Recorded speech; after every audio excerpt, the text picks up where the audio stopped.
तेरे जाप के बिना चले ये सांस किस तरह। मेरा कर्म तू ही जाने, क्या बुरा है क्या भला, तेरे रास्ते पे मैं तो आंख मूंद के चला। तेरे नाम की जोत ने सारा हर लिया तमस मेरा। नमो नमो जी शंकरा, भोलेनाथ शंकरा, जय त्रिलोकनाथ शंभु हे शिवाय शंकरा। ज्योतिष में श्रद्धा, आस्था और विश्वास रखने वाले सभी दर्शकों का मेरे इस YouTube चैनल ज्योतिष अथय ज्ञान सागर में आप सबका हार्दिक स्वागत करती हूँ। मेरे इस चैनल को सब्सक्राइब करिए, बेल आइकन के बटन को प्रेस करिए ताकि आने वाली सभी नोटिफिकेशन आपको मिलती रहें। वीडियो पसंद आने पर इसको लाइक और शेयर करना ना भूलें। वीडियो को देखने के लिए आप सभी का तहे दिल से शुक्रिया।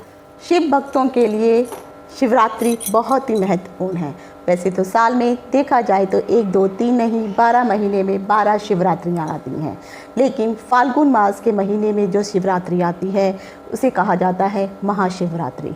हिंदू पौराणिक कथाओं के अनुसार महाशिवरात्रि पर भगवान शिव और माता पार्वती का विवाह हुआ था और महाशिवरात्रि के दिन ही भगवान शिव लिंग रूप में प्रकट हुए थे। भगवान शिव ने परम ब्रह्म स्वरूप का जो है आकार लेकर के अपने आप को धारण किया था।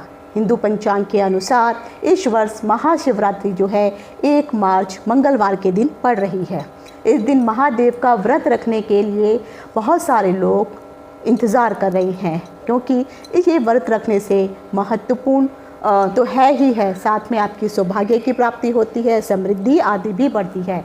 महाशिवरात्रि के दिन भगवान शिव जो है लिंग के रूप में प्रकट हुए थे, इसीलिए उनके लिंग के रूप की पूजा भी की जाती है। यह भगवान शिव का प्रतीक है। आखिर शिव का जो अर्थ होता है, शिवलिंग का जो अर्थ होता है उसे कहा जाता है कल्याणकारी, और जो लिंग का अर्थ है वो है सृजनात्मक, सृजन करने वाला। आने वाली 1 मार्च 2022 को महाशिवरात्रि का पर्व मनाया जाने वाला है। बसंत ऋतु के सुंदर मौसम में फाल्गुन मास के दौरान महाशिवरात्रि का जो है वो विशेष महत्व माना जाता है। सब लोग भोले के जो भी भक्त हैं सिर्फ उनकी ही भक्ति में मगन रहते हैं, मस्त रहते हैं, लीन रहते हैं। महाशिवरात्रि का व्रत आखिर कैसे किया जाए, क्योंकि बहुत सारे लोग हैं व्रत तो करते हैं लेकिन उनको व्रत करने की सही विधि मालूम नहीं है। आप व्रत जैसे भी कीजिए, शिवरात्रि के व्रत में बहुत सारी चीज़ें महत्वपूर्ण हैं, क्योंकि जैसे आपको पता है कि शिव जितने भावुक हैं, भोलेनाथ हैं, उतने रुद्र अवतार भी हैं, क्रोध करने वाले भी हैं। तो जब भी आप शिवरात्रि का व्रत करते हैं उसमें कुछ त्रुटियां हो जाती हैं, और सबसे बड़ी चीज़ शिवरात्रि का आप पूरा व्रत कर लीजिए, लेकिन एक विशेष काल होता है उस समय शिव की पूजा करना बहुत ज़रूरी होता है, वरना जो भी आपने व्रत किया है उसका पूर्ण फल आपको नहीं मिल पाता है। दूसरी बात, शिवरात्रि मतलब शिव की रात्रि, यानी रात के समय शिव की पूजा का बहुत अधिक महत्व माना जाता है। इसीलिए रात के समय जब शिव की पूजा होती है तो 1, 2 नहीं बल्कि 4 प्रहर में शिव की पूजा की जाती है। दूसरा, आप लोग जब भी व्रत करते हैं, व्रत के बाद बहुत सारे लोग जो हैं 1 टाइम का खाना खा लेते हैं, लेकिन याद रखिए शिवरात्रि में 1 टाइम का भोजन भी वर्जित है, क्योंकि जब तक आप व्रत शुरू करके उसका पारण नहीं कर लेते हैं तब तक आप भोजन नहीं कर सकते हैं। तीसरा, कई लोग जो हैं नमकीन खाना खा लेते हैं जो नहीं खाना चाहिए। अगर आप नमक संबंधी कुछ भी खाना खाते हैं या व्रत को तोड़ते भी हैं उस समय भी वह आपके व्रत पूरे नहीं माने जाते हैं। तो आखिर ऐसी कौन सी चीज़ें हैं जो आप गलतियां कर रहे हैं, और किस तरीके से इस बार जो है शिव की पूजा की जाए ताकि भोलेनाथ आपके सभी मनोवांछित मनोकामनाओं को पूर्ण कर सके। तो मैं डिम्पल शांडिल्या इन सभी चीज़ों का समाधान लेकर के आपके समक्ष ज्योतिष अथय ज्ञान सागर के माध्यम से आप सभी नए और पुराने दर्शकों का हार्दिक स्वागत करती हूँ। नमस्कार। तो जैसे मैंने कहा है, जो शिवरात्रि है शिव भक्तों के लिए बहुत ही महत्वपूर्ण मानी जाती है। शिवरात्रि के पर्व को अगर आप धार्मिक महत्व की बात की जाए तो महाशिवरात्रि शिव और माता पार्वती के विवाह की रात्रि मानी जाती है। इस दिन भगवान शिव ने सन्यासी जीवन को छोड़ करके गृहस्थ जीवन में प्रवेश किया था, और महाशिवरात्रि को भक्त पूरी रात जागरण करते हैं और माता पार्वती और शिव की आराधना करते हैं। जो भक्त ऐसा करते हैं उनकी ईश्वर सभी मनोकामना पूर्ण करते हैं। लेकिन महाशिवरात्रि के व्रत रखने के कुछ नियम हैं जो मैं आपको बता रही हूँ, और साथ ही साथ पूजन के लिए अगर आप शिवरात्रि के दिन पार्थिव पूजन करते हैं शिवलिंग का, जो बहुत ही अधिक शुभ माना जाता है। तो आप पार्थिव पूजन जरूर कीजिए। शिवरात्रि 1 मार्च की है, तो आप 28 फरवरी को जो है साफ़ और शुद्ध मिट्टी लेकर के एक पार्थिव शिवलिंग बनाइए।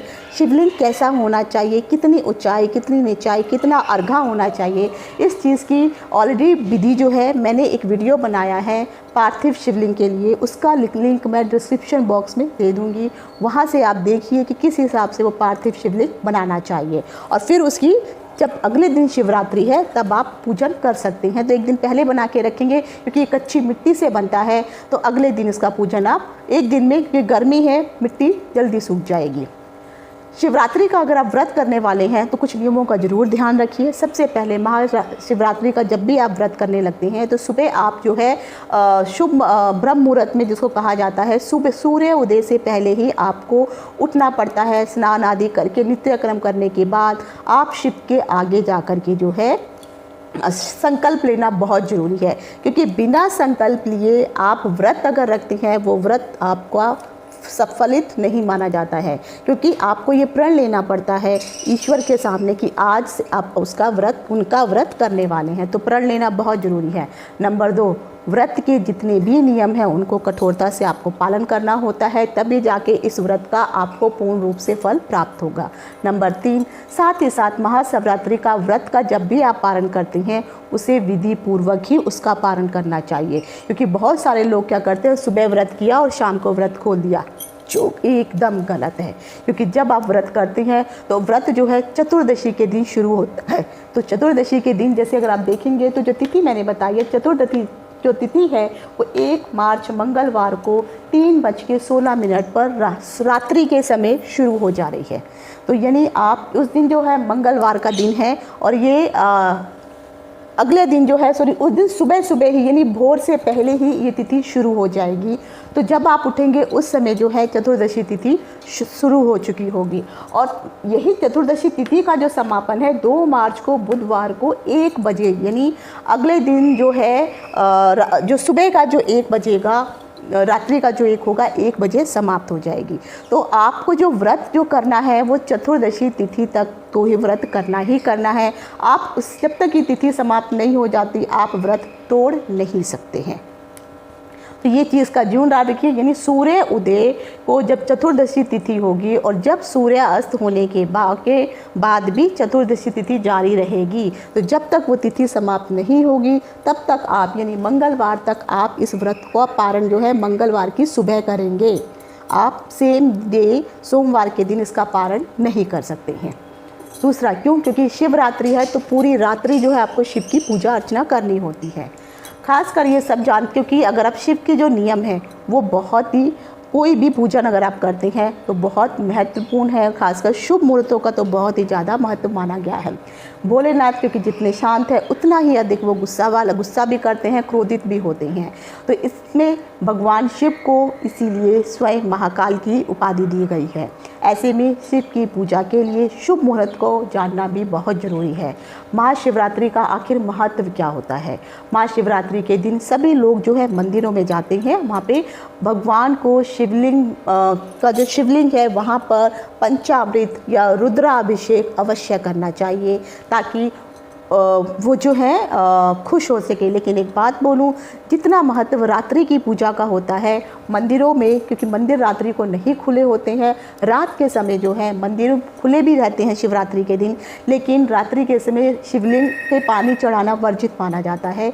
इसीलिए आप घर में बैठ कर के ही रात्रि की पूजा करें। तो सुबह अगर आप मंदिर में जाके पूजा करके भी आए हैं तो भी सही है, लेकिन मुख्य रूप से आपको रात्रि में बैठ के पूजन करना होता है। महाशिवरात्रि की जो पूजन की विधि है ये बहुत ध्यान से सुनिए, क्योंकि ये बहुत ज़रूरी है। जब भी आप महाशिवरात्रि का व्रत करने वाले हैं तो यानी 1 तारीख को आप करेंगे तो ब्रह्म मुहूर्त में आपको सुबह स्नान वगैरह करके तैयार हो जाना है। उसके उपरांत जो है एक आप चौकी ले लीजिए लकड़ी की, और जो भी आपने पार्थिव शिवलिंग बनाया है वो पार्थिव शिवलिंग एक प्लेट ले लीजिए। वो पीतल की कोशिश करिए, पीतल या तांबे की प्लेट हो तो ज़्यादा अच्छा है। मैं नहीं कहूँगी कि आप स्टील की प्लेट का प्रयोग करें, क्योंकि स्टील की जो प्लेट होती है वो शनि को समर्पित होती है, लोहा होता है। तो पीतल या तांबे की अगर आपके पास प्लेट मिलती है तो आप उस प्लेट का इस्तेमाल करिए। और उस चौकी के ऊपर एक तरफ आप कलश रख दीजिए और दूसरी तरफ जो है क्या कहते हैं, धूप बत्ती अगरबत्ती वगैरह लगाने के लिए रख सकती हैं। याद रखिए, कलश आप पानी से भर के रखेंगे, लेकिन उसमें नारियल नहीं होना चाहिए, क्योंकि नारियल जो है वो माता लक्ष्मी का प्रतीक है। तो वहाँ पे नारियल नहीं रखा जाएगा, सिर्फ पानी का लोटा ही भर करके आपको वहाँ पर जो है लेफ़्ट साइड में आपको रखना होता है, और राइट साइड में दीपक और धूप बत्ती अगरबत्ती जलाई जाती है। आप साथ में चाहते हैं तो पार्थिव शिवलिंग के साथ माता पार्वती, शिव परिवार सहित जो है उनकी एक फ़ोटो भी वहाँ पर, या मूर्ति जो भी आपके पास है उनकी ज़रूर रखिए। तो शिव पार्वती की फ़ोटो भी या चित्र भी होगा तो भी जरूर रखना ज़रूरी है। उसके बाद जो है आप रोली, मूली, अक्षत, पान, सुपारी, लौंग, इलायची, चंदन, दूध, दही, शहद, कमलगट्टे की जो माला है, नहीं सॉरी कमलगट्टे की माला नहीं, रुद्राक्ष की माला, धतूरा, बेलपत्र, कनेर का फल बहुत पसंद है शिव जी को। तो कनेर में अगर आपको सफ़ेद रंग की कनेर मिलती है या धतूरे के फल मिलते हैं, फूल मिलते हैं आदि जो है आप इनके ऊपर समर्पित कर सकते हैं। अगर आप देखेंगे तो शिव महापुराण में तो शिव जी के ऊपर अर्पित की गई 108 वस्तुओं के बारे में बताया गया है, और उसमें कहा गया है कि कौन सी वस्तु को अर्पित करने से कितना गुना फल मिलता है। तो वो वीडियो मैं फिर कभी आपको बताऊंगी, लेकिन ये बहुत लंबी डिटेल है।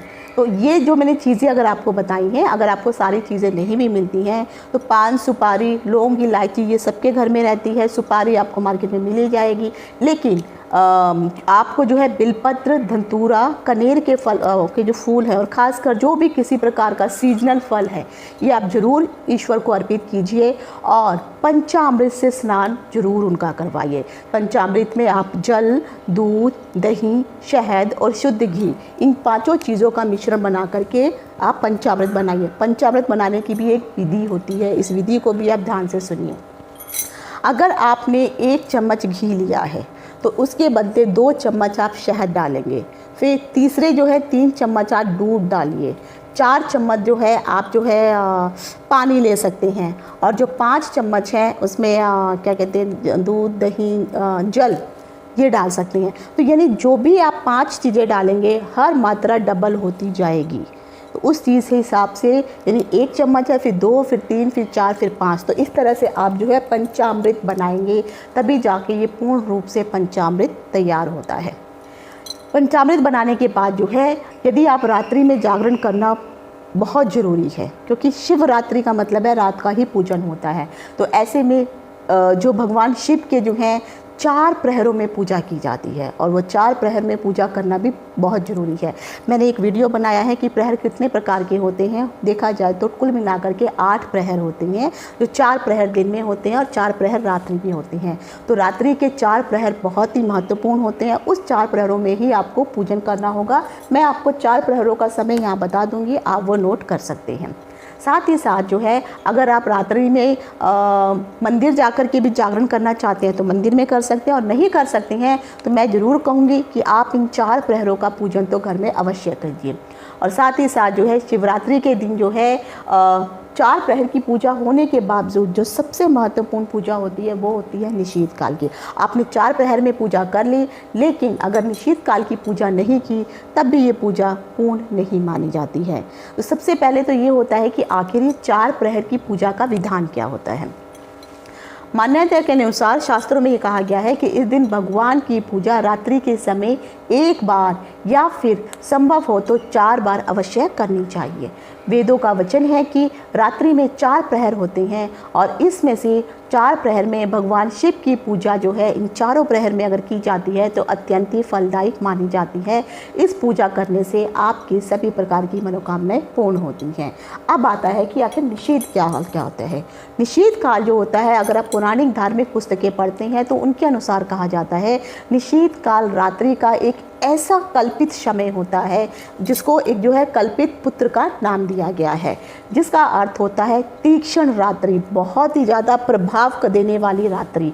उस समय रात्रि का जो पीरियड होता है वो बहुत ही ज़्यादा जो है उस रात्रि में अगर आप काम करते हैं, उस निषेध काल में काम करते हैं तो वो हमेशा फलदायी माना जाता है।